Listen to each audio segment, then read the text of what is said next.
Apa? Ya, ada usulan sendiri. Ya. Itu sebenarnya jadi permasalahan kita semuanya. Jadi macam mana mekanismenya pemerintah pusat dapat mengambil kebijakan lah, ya, seperti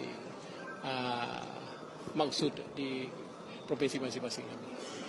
Itu kendala besar. Kenapa?